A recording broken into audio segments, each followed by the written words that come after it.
السلام عليكم ورحمة الله وبركاته. معاكم باشمهندس مصطفى، فريلانسر في مجال ال NLP. إن شاء الله النهاردة ما زلنا بنتكلم عن ال OpenAI والفيتشرز اللي موجودة فيها. هنخش بسرعة على البلاي جراوند، وعرفنا من الفيديوهات اللي فاتت الشات وقلنا مميزاته ان احنا بندي رسالة في السيستم واليوزر وبيطلع لنا رسالة من الاسيستنت، وعرفنا ازاي نحط الكود في الجوجل كولاب ونعمل شات بوت بتاعنا. فيديو النهارده هنتكلم عن الكومبليشن والكومبير وازاي نستخدمه. باختصار شديد جدا، الكومبليشن ما هو عباره عن زيه زي الشات بالظبط، بس استخداماته مختلفه شويه، او ان احنا بنستخدمه بطريقه مختلفه. هو ان احنا يعتبر بيكون سايح على بعض. يعني ايه؟ بنحط مثلا البرومبت واليوزر وبيطلع لنا الاسيستنت كله في نفس المكان ده، او كله بيكون مع بعضه في نفس المكان اسمه البرومبت. يعني بنحط كل الانبوت والاوتبوت والبرومبت كمان في مكان اسمه البرومبت. عندنا هنا شويه امثله انا مجهزه عشان نفهمكم الفكره اكتر. بقول له هنا extract البوزيتيف والنيجاتيف aspects from the text، يعني طلع لي الايجابي والسلبي من التكست اللي داخل لك ده. وممكن نديله جمله كده مثلا، نقول له هنا مثلا ان الكاميرا كواليتي is very good and but the shape is bad. فنشوف هنا ونعمل submit.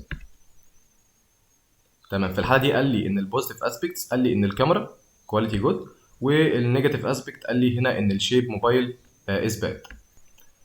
طيب احنا ممكن نستخدم ده في ايه؟ ممكن مثلا نعمل ابلكيشن عباره عن ان هو بيعمل ريفيوهات او بيقيم الريفيوهات الخاصه بالمنتجات. فانا مثلا دلوقتي عندي مطعم، دخلت على مطعم مثلا في امريكا اسمه لاتر، وبشوف مثلا هنا الاراء او الكومنتات عليه. مثلا ده كده كومنت ايجابي، فانا مثلا هاخده هشوف الموديل هيطلعه ان هو ايجابي ولا سلبي، واحطه على هيئه انبوت. احطه هنا على هيئه انبوت واعمل سبميت. انا كده يعتبر بدخله، بقول له اكستراكت البوزيتيف والنيجاتيف اسبكت. ممكن برضو نضيف له حاجه جديده، هو نقول له اعمل لي ريفيو كمان، يعني اديني ريفيو من 10 مثلا. فنغير له مثلا البرومبت كده ونعمل سبميت. هو احنا متوقعين ان الكومنت هيكون ايجابي، فبالتالي هنا طلع لي فعلا ان هو الحاجات الايجابيه. قال لي هنا الاتموسفير كلاسي، تمام. وورم اند هوم اتموسفير، تمام، يعني هو اكنك قاعد في بيتك يعني. ماشي. هو طلع لي هنا الايجابيات وطلع لي هنا السلبيات. قال لي هيفتي بيل، يعني الفاتوره عاليه. قال لي هنا ان الاوفر اول ريفيو سيمز فيري بوزيتيف، يعني هو ايجابي وفعلا كان ايجابي. وهو اداله تقييم من نفسه، قال ان هو 4.5 من 5، فكويس، تقييم كويس. ممكن برضو نغير ريفيو، فنجيب الادنى بقى نشوف هل هو هيفهم ولا مش هيفهم. نجيب مثلا ده ريفيو وحش اهوت، فممكن مثلا هنا ناخده كوبي برضو ونحطه في البلاي جراوند، نحطه هنا كده ونعمل سبميت.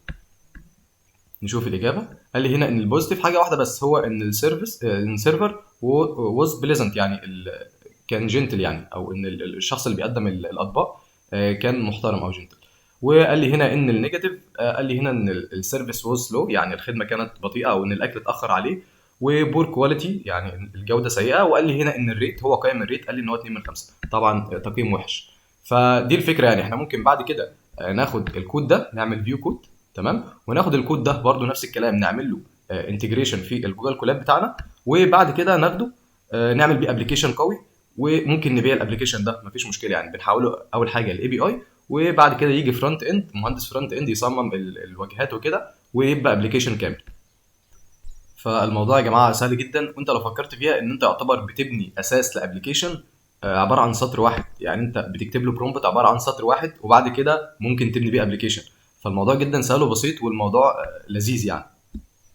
طيب فلنفرض مثلا ان الشخص اللي طالب منك المشروع ده مش عاجبه الشكل او مش عاجبه النظام بتاع الاجابه بتاع الموديل. فاحنا لو نفتكر من الفيديوهات اللي فاتت اتكلمنا يعني ايه فيوتشر ليرنينج. هو ان احنا بندي للموديل مثال بحيث ان هو يتعلم منه ويفهم احنا دماغنا في ايه او ايه المطلوب منه بالظبط. فاحنا نفس الفكره ممكن نعملها هنا برضو في الكومبليشن. هو ان احنا ممكن نديله مثال معين. مثلا المثال ده نقول له هنا extract الاسبكت اوبينيون from the text، وندي له هنا مثال. بقول له هنا ان الكالر بتاع العربيه كويس والشيب يبدو حديث، بس العربيه من جوه مش كويسه وماهيش سريعه والبرايس غالي. فهنا في شويه ايجابيات وشويه سلبيات. فانا هنا اديت له مثال، قلت له هنا البوزيتيف هيكون مثلا الكالر والشيب، والنيجاتيف يعتبر انا اللي مجاوب الاجابه دي، تمام. فانا ممكن اديها له على انها، على اساس انها مثال ممكن يتعلم منه. فاحنا ممكن نمسح ده خالص ونحط ده اكنه مثال بتاعنا كده. يبقى احنا حطينا البرومبت بتاعنا وحطينا كمان مثال. فاحنا دلوقتي عاوزين ندخل انبوت بقى، فاحنا برضو ممكن ناخد نفس المثال ده، تمام، ونيجي هنا في البلاي جراوند كنترول في، تمام، ونعمل سبميت. فانا متوقع ان الاجابه هتبقى بنفس الطريقه دي، يعني يقول لي هنا بوزيتيف ويحط لي هنا الحاجات البوزيتيف، ونيجاتيف ويحط لي الكلام النيجاتيف. فهنعمل سبميت. فعلا قال لي هنا ان البوزيتيف، يعني هو اختصر لي الكلام، انا يعتبر دخلت له مثال بشكل مختصر عشان ما يبقاش زي الطريقه اللي فاتت. وهو بالظبط فهم انا دماغي ايه. قلت له، قال لي هنا ان البوزيتيف السيرفر او الخادم او الويتر، وقال لي النيجاتيف المنيو والريستورانت وهكذا يعني. فهو تمام، يعني شغال تمام. انت كده بتدي له مثال وبيفهم منه. فلنفرض مثلا ان التمبلت ده مش عاجبني او الشكل بتاع الاجابه ده مش عاجبني، عادي ممكن نجهز تمبلت تاني انت تعمله بمزاجك. يعني مثلا هنا ده تمبلت انا كنت مجهزه، هو نفس المثال بالظبط، بس اللي يختلف الشكل ده عن الشكل اللي فوق هو ان بوضح له هل الكلر ده كويس مثلا، او ايه الميزه اللي فيه. فمثلا ممكن نبص على السلبيات، يقول لي مثلا ان السبيد مثلا نوت فاست، تمام. ممكن مثلا نبص على البرايس، يقول ان البرايس غالي، فبالتالي صاحب المطعم يعرف من الريفيوهات نقاط القوه والضعف والوحش وحش ليه، فبالتالي يقدر يصلحه. فاحنا ممكن مثلا هنا ناخد ده كمثال برضو، نحطه نفس الكلام في البلاي جراوند، نمسح كل ده ليه؟ لان احنا حطينا البرومبت وحطينا وحطينا مثال، وبنفصل المثال بالاثنين شباك دوت، عشان نفصل المثال عن التاني بنفصل بالشباك، تمام.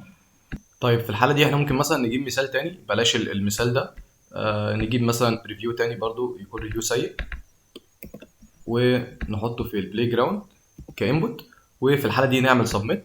فانا متوقع ان الاجابه هتكون بنفس الطريقه بالظبط، بنفس الطريقه بالظبط. يعني هنا قال لي البوزيتيف، حدد لي البوزيتيف وحدد لي النيجاتيف. قال لي البوزيتيف اتذكر فيه، قال لي ان هو ايه، فريندلي مثلا، والمكان قال لي ان هو جود. ومثلا نبص على النيجاتيف ونعرف هو نيجاتيف ليه. يعني مثلا هنا الفود قال لك هنا مثلا ان هو نو فليفر، ملوش طعم، فانت بالتالي مثلا تحسن من الشيف بتاعك او هكذا يعني. وهنا بيقول لك مثلا ان المنيو ايتم بيقول لك هنا ان هو كان وحش ليه، فبالتالي صاحب المطعم لما يجي يبص على الريفيوهات دي او يجي يبص على الاوتبوت اللي خرجه الموديل، يعرف ايه الحاجات الوحشه اللي ممكن يصلحها في الريستورانت بتاعه.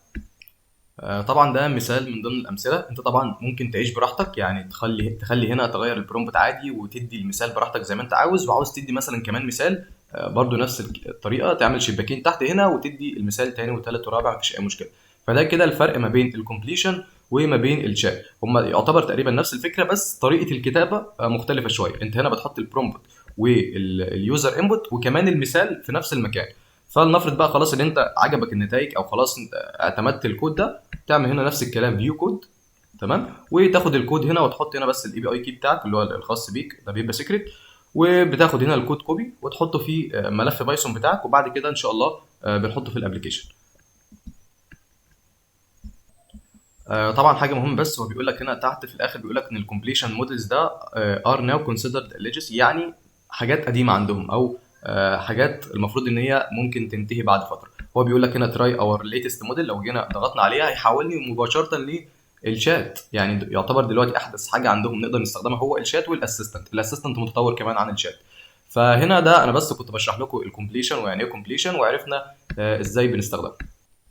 نقفل بقى كده الشات، وخلاص كده احنا مش محتاجين الشات، خلاص نقفل ده كده او نمسح كده. احنا خلاص فهمنا فكره الشات وعملنا يعتبر فكره كويسه. نيجي بقى على الكومبير، هو ان احنا بنقارن اجابات موديلين مختلفين. وهنا طبعا احنا ممكن نغير الموديلز براحتنا، هنا مثلا نخلي ده الجي بي تي 3.5 تيربو، ونخلي ده مثلا الجي بي تي 4 مثلا جي بي تي 4 تيربو، تمام، عشان نشوف اختلافات الاجابه او الفرق ما بين اجابه الاثنين موديل عامله ازاي.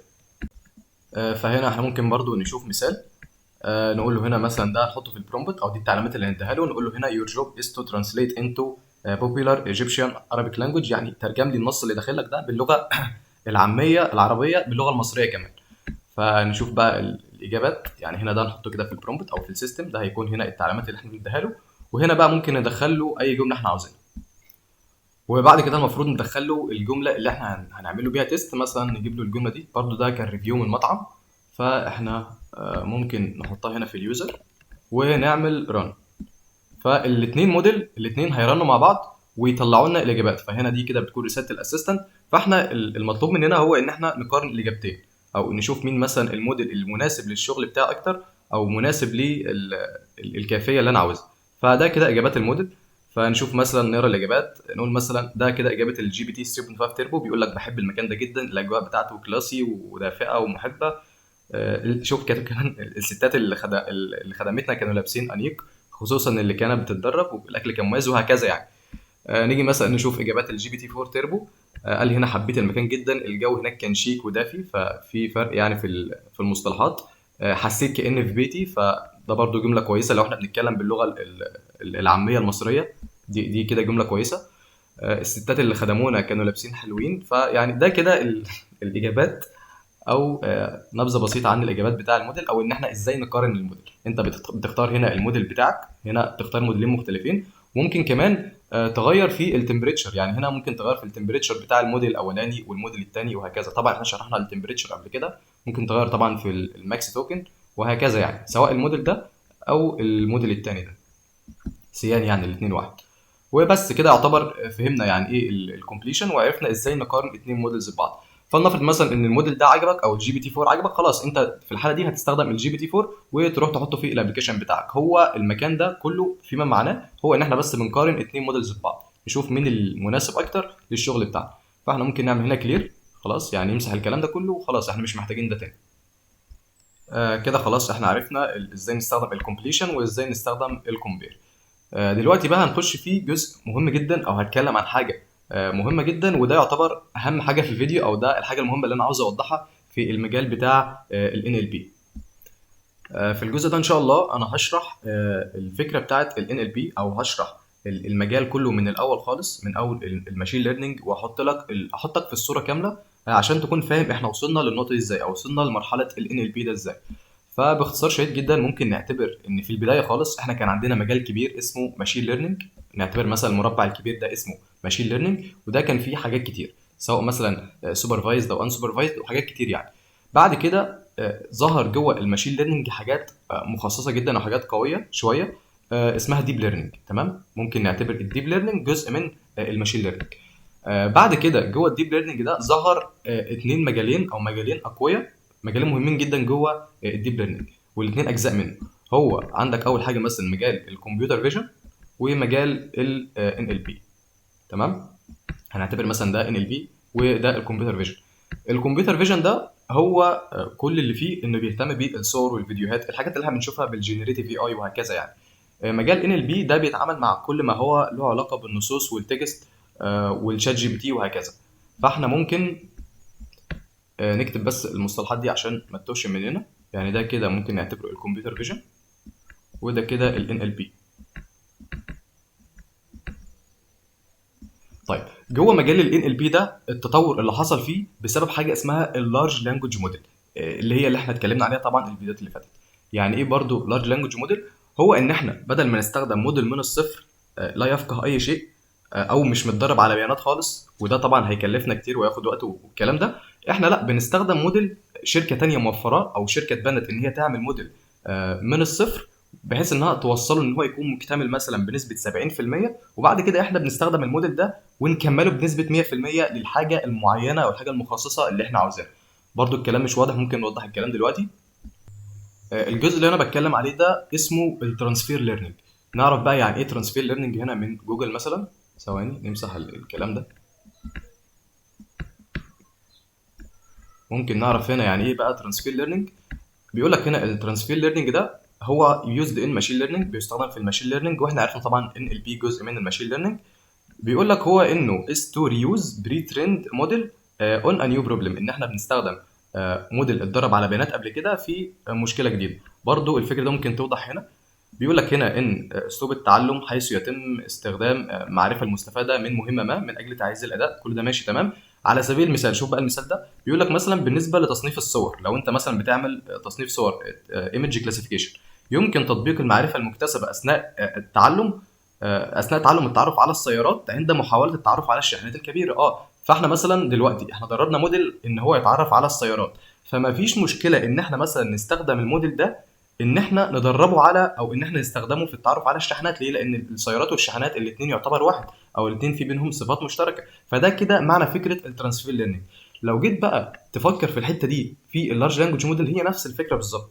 هو ان احنا بنستخدم اللارج لانجوج موديل ان هو اتدرب فعلا على بيانات كبيره جدا بلغات مختلفه كتيره جدا. طبعا البيانات دي ممكن مثلا واحد يقول لي احنا ليه مش بنبني موديل من الصفر من سكراتش؟ فاقول لك طبعا دي حاجه بالنسبه لنا شبه مستحيله. اقول لك ليه؟ لان الموديل اللي هو الجي بي تي 4 او الجي بي تي 7 او اي موديل مثلا لارج لانجوج موديل، الموديل ده بيكلف الشركه كتير جدا. يعني كل مثلا ما يتعلم تقريبا المليار بارامتر بيكلف مليون دولار. وتقريبا الموديل بتاع الجي بي تي مكلف الشركه حوالي 170 مليون دولار على ما اعتقد يعني. فمكلف رقم كبير جدا، زائد ان هو بيحتاج بروسيسور عالي جدا عشان يعمل يعالج البيانات دي كلها ويتدرب على البيانات. زائد ان هو بياخد وقت كتير جدا. فالشخص الطبيعي ما يقدرش ان هو يعمل لارج لانجوج موديل من الصفر. فعشان كده احنا الشركه وفرت لنا او تبنت الفكره دي ووفرت لنا الموديل ده مقابل مثلا مبلغ من المال. زائد ان في موديلز مجانيه، بس الموديل اللي بيكون بفلوس بيكون احسن طبعا يعني. فهي الشركه وفرت لنا الموديل ده بحيث ان احنا نستخدمه. احنا ممكن نعتبر الموديل ده مثلا مكتمل بنسبه 70%، واحنا بعد كده بنكمل على الموديل ده ونوصله نسبه 100% للحاجه المعينه اللي احنا عاوزينها او البروجكت او الفكره اللي في دماغنا. لو تاخد بالك بقى ازاي احنا بنوصله من نسبه 70% ل 100%، بالحاجات بقى والطرق اللي انا بعلمها لك. يعني هنا مثلا في البلاي جراوند بقول لك ان في هنا برومبت. فالبرومبت ده هو ده يعتبر اللي بيدرب الموديل. يعني ده كده جزء برضو من تدريب الموديل. احنا كده بنكمل على ال 70%. البرومبت ده عندك مثلا الزيرو شوت ليرنينج والفيو شوت ليرنينج اللي احنا كنا اتعلمناه. عندك مثلا الفاين تيون، وهو معناه برضو ان انت بتدرب الموديل على بيانات زياده، وده ان شاء الله هنبقى نتعرف عليه. فده كده الموضوع باختصار شديد جدا، وجبت لك الموضوع من بره خالص، من الكبير خالص، من اول ماشين ليرنينج وازاي وصلنا لحد ال NLP، وعرفنا اللارج لانجوج موديل وان احنا ليه بنستخدم اللارج لانجوج موديل ده تحديدا عشان نكمل البروجكت بتاعنا. وعرفنا ان هو بنخصصه بعد كده عشان نوصل لمرحله معينه او نقطه معينه احنا عاوزينها في الاجابات يعني.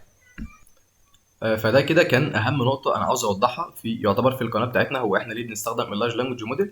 في هنا برضو لينك مثلا ممكن اسيبه لك في الديسكربشن، هو عباره عن البرايسنج بتاع المودلز الخاصه بالاوبن اي اي، ان انت تعرف يعني الاسعار وكده. يقول لك مثلا الجي بي تي 4 بتاعهم، الجي بي تي 4 تيربو، لو هو بيتعامل مع الصور، لو هي مثلا صوره 150 بكسل في 150 بكسل، فده المبلغ مثلا اللي انت هتدفعه في الصوره.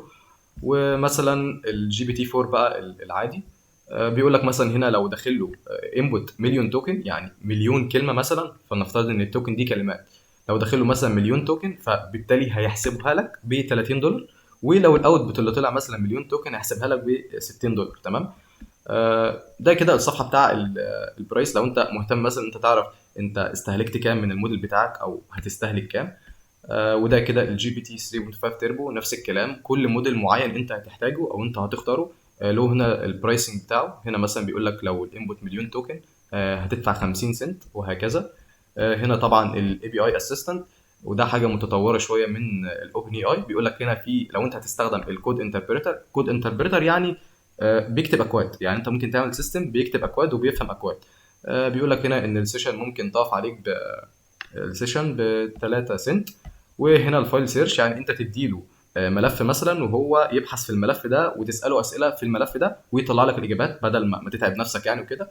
بيقول لك هنا ان ده بيتكلفك 10 سنت لكل جيجا بايت في الفيكتور ستور بير داي. يعني فلنفرض مثلا ان انت معاك ملف 1 جيجا، فالملف ال 1 جيجا ده المفروض يتخزن في فيكتور ستور او يتخزن في مكان يحتويه، عشان بعد كده لما نسال سؤال من الملف ده نقدر نستخرج الاجابه. تمام. فهو بيقول لك ان كل يوم بيقعد فيه الملف ده لو هو 1 جيجا بتدفع عليه 10 سنت.